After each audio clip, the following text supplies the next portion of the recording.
देखिए, हमारे यहां पर एक कहावत है कि पूत के पैर पालने में ही दिख जाते हैं। दोस्तों, इसका मतलब बड़ा साफ है कि आप शुरुआत में कैसा काम करते हैं, इससे ही पता लग जाता है कि आप कैसा काम आगे करने वाले हैं। अब आप आकाश आनंद को ही ले लीजिए। उन्हें बहन जी ने जरा सी जिम्मेदारी दे दी तो उन्हें ऐसा लगने लगा है कि मैं ही राजा बन चुका हूं।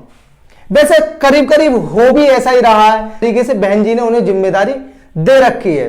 ये बिल्कुल राजतंत्र जैसा है। जैसे आपको पता होगा कि राजा के बाद उसका बेटा ही युवराज बनेगा, लेकिन दोस्तों लोकतंत्र में बिल्कुल भी ऐसा नहीं होता।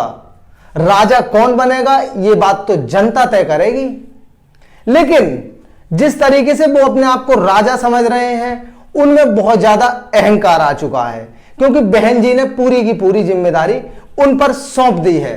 अब आपको पता ही होगा एक बयान उनसे पूछा गया था भीम आर्मी के बारे में, तो वो कह रहे हैं भाई साहब कि ऐसा है, मैं किसी भीम आर्मी को नहीं जानता और छोटे मोटे लोगों से मेरा कोई लेना देना है भी नहीं।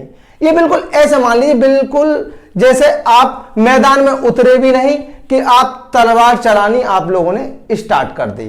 अब ये बिल्कुल नौसिखिया और बड़बोला और बड़ा बचकाना बयान है।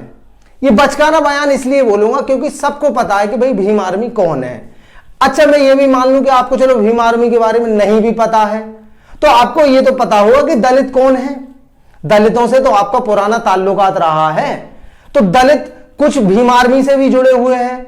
तो ये मान लें कि जो लोग भीम आर्मी से जुड़े हुए हैं आपका उनसे कोई लेना देना नहीं है, यानी कि उन दलितों से आपका कोई लेना देना नहीं है। तो बेवजह बोलने से ये पता लग जाता है कि आप कितने बचकाने हैं, कितनी आपकी बचकानी हरकतें हैं, कितना आप में अहंकार आ चुका है। मैं तो यही कहूंगा कि तू बोलता रहा है और मैं सुनता रहा खामोश, ऐसे भी मेरी हार हुई है कभी कभी। तो आपकी ये हार होने की पूरी चांसेस है, इस तरीके से आप ये बिहेवियर आपका रहा, क्योंकि चंद्रशेखर आजाद काफी सीनियर नेता हैं आपसे ज्यादा और उन्होंने जमीनी स्तर पे भी काफी काम किया है। लेकिन आपके बचकानेपन से ये पता लग जाता है कि उन्होंने जो काम किया है उनके काम की अहमियत आपकी नजरों में नहीं है, क्योंकि आपको केवल और केवल गद्दी दिखाई दे रही है। आपको राजगद्दी से लेना देना है, क्योंकि आपको भी सोने की चम्मच मिली हुई है दोस्तों। और दोस्तों, क्या होने वाला है एएसपी और बीएसपी के बारे में मुझे जरा आप कमेंट बॉक्स में भी बताइएगा। और आप देख रहे हैं BR7 और मैं हूं राहुल वेगाना।